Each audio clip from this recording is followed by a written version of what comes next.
Welcome to this Misfortune Ultimate Guide. I'm Zeus, and after testing plenty of builds from the best pro and solo queue players, Misfortune is really dynamic when selecting runes and items, so I've put as much info in this guide, specifically the build section. It contains everything you need if you want to try it out right now. Each build feels unique, yet they are all viable for certain situations. She's the first champ I reached Diamond 1 with back in Season 7, and hopefully this video can help you guys reach your goals. If you find this guide helpful at any time, be sure to give it a like. There's a full list of timestamps and details in the description. Let's start with abilities plus special tips to give you an advantage right now. Misfortune's passive, Love Tap, does physical damage whenever she basic attacks a target that was not the target of her previous basic attack. Basically, as long as you hit a different target, you'll proc this passive damage, but if you keep attacking the same target, you will only proc it once. It works on champs, towers, minions, and all other monsters. This passive makes it incredibly easy to last hit minions. Use it in small trades in lane. It's great in bot lane fights and team fights in general. For example, switching autos from ADC and support will do the most optimal damage. However, if there's one target you want to kill, it's best to just focus them. Use this to wave clear by always auto attacking a different minion. Do this on towers too if there's minions nearby. Auto the minion, then the tower, then the minion, etc. You'll deal optimal damage to push the wave and chunk the tower. Her Q, Double Up, is a click target ability that deals physical damage which can bounce onto another target.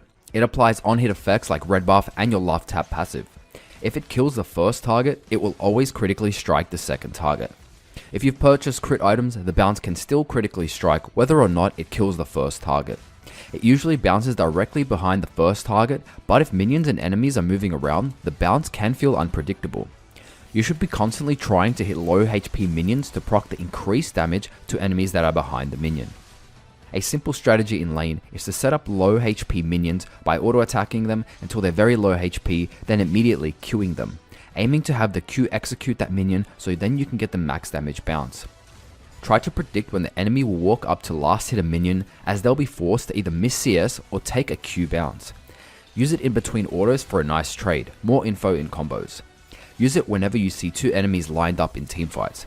Even though the bounce isn't really a click target ability, it will draw minion aggro, so keep that in mind. Her W, Strut, has two parts. A passive which increases your movement speed if you haven't taken any damage for 5 seconds and increases even more after another 5 seconds. The active increases your attack speed for 4 seconds as well as applying the full movement speed from your W passive. Every time you proc Love Tap, it decreases the cooldown of this ability by 2 seconds. Use this right after a death for movement speed out of base with no mana cost. You'll be able to tell when you have this movement speed activated with the hearts animation instead of looking down. If you level it right in base at level 1, the movement speed will make you one of the quickest to invade or protect your entrances. You can get this or Q at level 1. Q might be better to take at level 1 for more pressure in lane. W costs less mana than spamming Q early on, so pick accordingly. You can't really go wrong with either one. Some builds will actually require you to max this ability first, which will be explained in that section. If you ever need to escape, use this right after you have taken damage, or any damage will cancel your movement speed. Activate this when you're taking towers or doing monster objectives for more damage over time. Her E, Make It Rain, is an AoE skill shot ability that deals magic damage and slows enemies within the area. This provides great CC to catch up or slow an enemy that's chasing you. If you are chasing an enemy, try to place it in front of them so they walk into the slow. If they're chasing you, place it in front of them or sometimes on top of yourself. Use it to save an ally when you can, since the long range won't make it too risky for you to use. It provides vision, so use it to check brushes or scout epic monsters if you don't have any wards. It's a great zoning tool in fights when you want to slow down a threat from coming in. It can be used as a form of poke, just be aware of the high mana costs. There's an interesting build that actually maxes this ability first, and we'll go over that in builds. Finally, her ultimate, Bullet Time, channels waves of bullets in a cone in front of her for 3 seconds that does AoE physical damage. Each wave can critically strike, so buying crit is an option, and I'll show you some builds for that next. You cannot move during your ultimate, but you can cancel at any time by move clicking anywhere, using another ability, or an item active. Unless you actually want to cancel it, be careful not to click anything or press abilities once you have ulted. Usually you'll want to cancel it if the enemy has moved out of your ult area or there's a threat and you need to run. You can use summoners like heal, barrier, exhaust, cleanse and ignite, as well as wards without interrupting it. This ult can be used to wave clear in desperate situations to save towers or you urgently need to back. But I would still prioritize this ult for fights. It's an amazing zoning tool, forcing enemies to either back out or risk taking damage. It's great if the enemies are bunched up, so fights in the jungle, around towers, and especially around Baron and Dragon fights are in your favor. Wait for allies to use their AoE CC, then use this, or use your E right before to make it hard for enemies to escape. I'll explain more of this in combos. Wait for enemies to use any threatening CC before using this, or you risk having it cancelled. Although it's really effective to hit multiple targets, if you're ever in a 1v1 situation, don't hesitate using this in a fight. It's your longest ranged ability, so use it if you ever need to snipe an enemy further away. As for leveling abilities, the most common builds require Q max, W second and E last. However, since she's truly a unique champion when it comes to builds, watch the next section for different strategies. There's plenty of fun and viable builds, so check the description for timestamps or sit back and watch them all. This is where things start to get interesting for Misfortune. You can build almost any items you'd see on an ADC as long as you have the right runes and depending on your certain situation. I'm going to cover the most effective builds that you can pick and try in game right now. At the end of this section, I'll include some basics and tricks to using certain items and their special interactions with Misfortune if you need some extra info. They're not really in order of best to worst since they all have their pros and cons. The Press the Attack Blade of the Ruin King build. Let's start off with a highly effective build which includes Press the Attack as the major rune. Your first major buy is Blade of the Ruin King and then you want to build into full lethality. Full crit after your balk is also an option. You'll do plenty of damage over time with this build, especially on a single target. Laning is safer because of the lifesteal you build early on. You can max Q if you want to poke down your enemies, however, since your balk lacks AD compared to the other first buys that we'll mention, W max could be better for the attack speed steroid. You can always just get 2 to 3 points in Q, then max W if you want a bit of earlier lane pressure. Kiting is essential for this build to work efficiently, so pick this build when you have at least one champ to peel for you and the enemy team hasn't got 2 to 3 assassins. It has great synergy with your W attack speed and the lifesteal works great with Overheal, Bloodline and Absolute Focus keystones. Your Q counts as one Press the Attack stack. The Dark Harvest Burst build. The second build is the highly popular Dark Harvest rune. The strategy is to max Q, poke enemies to below HP in lane and aim to pick up Dark Harvest stacks. This build focuses on burst and you can even one-shot enemies in some cases. This is great against squishy enemies where you can reset this rune in fights and snowball your lead. You want to purchase all lethality items, but crit builds are also viable, especially if you're really ahead in lane. Use E's safe range to gain a stack on enemies below 50% HP. The Press the Attack or Conqueror with the standard AC build. So if you want to build like a standard ADC, then these two major runes are best. They take a little longer for a power spike compared to the lethality builds. You'll also lose the utility from Yumu's and Edge of Night, which can be crucial when you ult in teamfights. Press the Attack is better in most cases, yet if there are 2 or more tanks on the enemy side and you have decent peel on your team, then Conqueror will probably be best. You want to max W with this build as you'll heavily rely on attack speed for autos. You can still get 2 to 3 points in Q for laning phase. You can purchase Bloodthirster first for a safer laning phase. Bloodthirster will help you sustain in extended fights or if you're up against plenty of poke. The Arcane Comment poke build. This is another poke style build with Arcane Comment as the major rune. It's a little more consistent than Dark Harvest since you don't need the enemy to have below 50% HP to proc this. You should build full lethality and prioritize a Black Cleaver second or third if needed. Crit items are still viable with this rune. Your Q is great to reduce the cooldown of this rune while it's on cooldown since it's a single target spell with low cooldown already. You really want to have a team with nice CC or some peel as you'll depend on your ult damage over consistent damage from autos. It's possible to proc 2 comments later on as every single wave of bullet time reduces the cooldown of comment for every single enemy hit. The Conqueror Tank Shredder build. If the enemy team has 3 or more tanks, this might be the perfect build for your situation. Focused on pure tank shredding, you'll be maxing W to abuse your attack speed and get those 5 stacks of Conqueror ASAP. Blade of the Ruined King and Black Cleaver shred any tanks as long as you can kite, and a bit of peel will be necessary, then finish with crit items. Conqueror stacks can proc off your E and your R once, and your Q has potential to proc 2 stacks if it bounces to another enemy. The E max build. This is another interesting build, maxing E to poke enemies from safe range. Corruption Potion will give you sustain to constantly poke, as well as the biscuits. I wouldn't advise it against healing supports. This is best against immobile champs that will struggle to escape your E AoE slow. If you have poke support, the slow will make their abilities easy to land, so try to synergize with them when you can. This is another build where you want to build full lethality. The increased slow from E will make it even harder for them to escape when you use your ultimate. The full ultimate bot build. This one can work if you're behind or just want to become a legitimate ultimate bot. You will prioritize your ultimate to carry the game. As long as you have one or more AoE CC champs on your team, it's cost effective. Skip boots and prioritize getting lethality ASAP. You'll have to rely on W and U moves for any movement speed you require. Dark Harvest or Arcane Comment is fine. This was one of my main strategies to climb in Diamond 1, as even if I was behind in gold, sacrificing boots meant I still had just as much if not more AD than my laner. The Kleptomancy Misfortune build.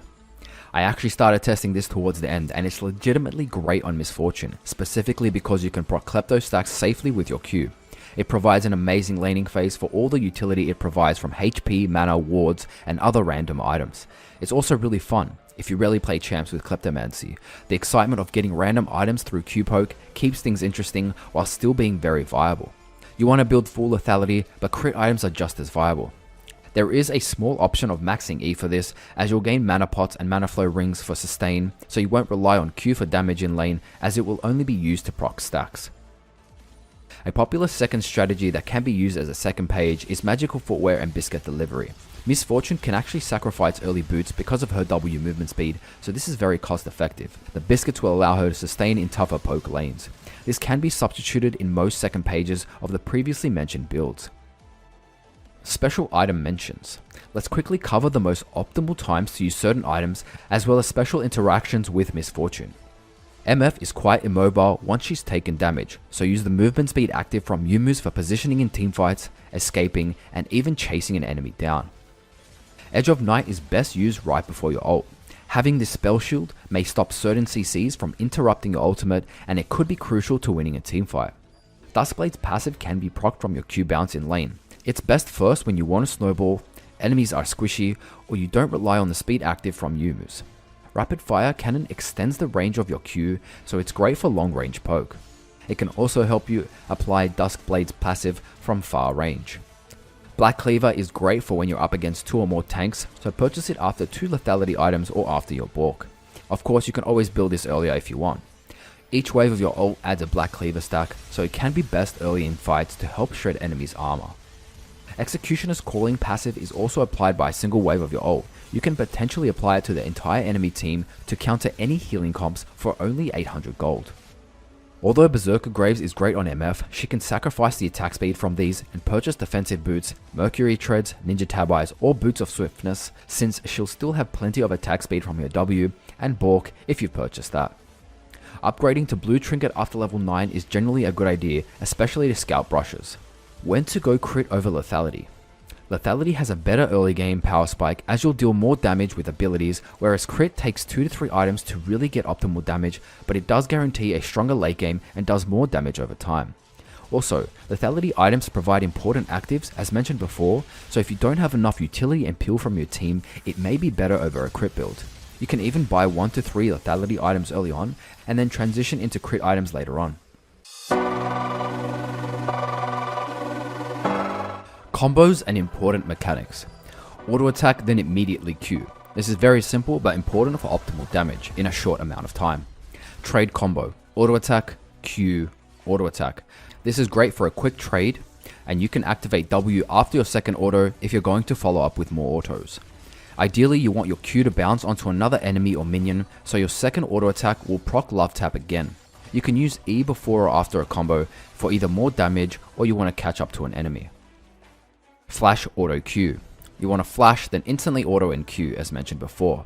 This is great to snipe enemies that are low HP and you want to finish them off. If they're still in range, you should follow up with another auto after your Q. Full optimal combo. Auto attack, Q, E, ultimate. If you've taken press the attack, the most optimal damage would be auto attack, Q, auto attack, E, ultimate. This guarantees extra damage from your ultimate when press the attack is fully stacked. Q ult. Q a low HP minion, then immediately ult. If you're extremely certain the enemy will take damage from your Q bounce, immediately follow up with an ult and they'll be bursted down. This is to surprise the enemy with insane amount of damage in a short amount of time. Edge of Night ER. Since the Edge of the Night active needs to channel for 1 second, position yourself in that time, then immediately E and ult. This is best for teamfights, as even if the enemy tries to cancel you with a CC, you'll still be able to channel your ult. Careful if they have more than one CC ability, so it may be best to wait for those CCs to be used before using this combo. This will be one of your most common combos used in game from safe range. The RFC combo. While your RFC is fully stacked and you have its passive active, Q then auto. You'll get the extra range from rapid fire cannon, and as the Q is traveling, you will still have time to auto with the extended range. The normal combo of auto then Q doesn't work, as it will lose the range after your auto. Things to keep in mind when playing Misfortune. Your love tap damage is great if you can coordinate in fights to constantly change target for optimal damage. However, this is an optimal case, as being an immobile ADC, you'll most likely have to attack the closest target continuously. Your Q is great for fights early on, but late game, if you have plenty of attack speed, the animation from your Q will cause you to miss 1 to 3 autos, which means you will actually do less damage, especially if you're using a crit build. It can be best not to use it late game unless you're going for an RFC auto poke, a flash Q auto, or you want to hit an enemy with the Q bounce behind a target. If you've gone mostly lethality late game, then Q is good during a fight if your W strut is on cooldown.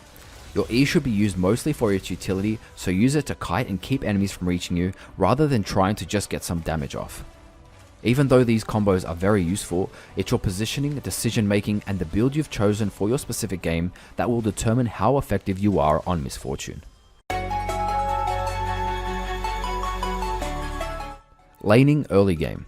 Misfortune has a pretty strong laning phase. You can take Q or W at level 1. Q offers a chance to do more damage with a max damage bounce, as well as push the wave faster by hitting 2 minions with 1 Q, as you can proc love tap twice. Q costs slightly more than W, especially if you spam 2 to 3 before you hit level 2. W is still great to wave clear, and it also provides you with movement speed, perhaps if you want mobility to dodge certain skill shots. Pick whatever is best for your situation. Ideally, you want to push as fast as possible to reach level 2 before the enemy laner. If you beat them to level 2, go aggressive and aim for a hard trade. You can even try to deny the enemy's XP by zoning them. If they beat you to level 2, simply back off and don't take any risks, but do your best to stay within minion XP range. The main focus after this is to land those Q bounces, specifically those max damage Qs. Pay attention to their movement, as you'll be able to land Qs easier if you predict where they'll move. You can try walking towards some enemies first, and if they back off, aim for a minion that is directly behind them. The only way they could avoid this is by walking forwards or sideways, but it could leave them in a vulnerable position depending on your support. By eventually poking them down, you can then force an all-in or pressure them to miss CS if they back off. Go for trades with combos previously mentioned. At level 6 you have potential to win 2v2 fights depending on your support, which I'll cover more in detail in the next section. Make sure your support hits some CC, the enemy has no flash or just recently used their dash or blink ability, and you have low risk of having your ultimate interrupted. As long as these conditions are met, you can safely ult with a high potential to kill an enemy, especially if you're able to hit 2 enemies inside your ult. If you plan on hard pushing the enemies into tower, make sure to hit the tower if it's safe by autoing a minion, then the tower for love taps extra damage. You should have vision control in river and around tri-brushes to avoid getting ganked. Against some enemy supports, this is very risky, so check out that next section if you want more details. After laning phase, your main priority is to group and stay around at least one teammate. You're extremely vulnerable even if you're fed. You want to push for objectives with your team. Your massive AoE ultimate is great for dives, fights around dragons and other epic monsters, and it can turn games around if enemies decide to dive your team under towers. You can even use it for wave clear to protect towers. Farming can be difficult, since it's risky to move up in side lanes alone,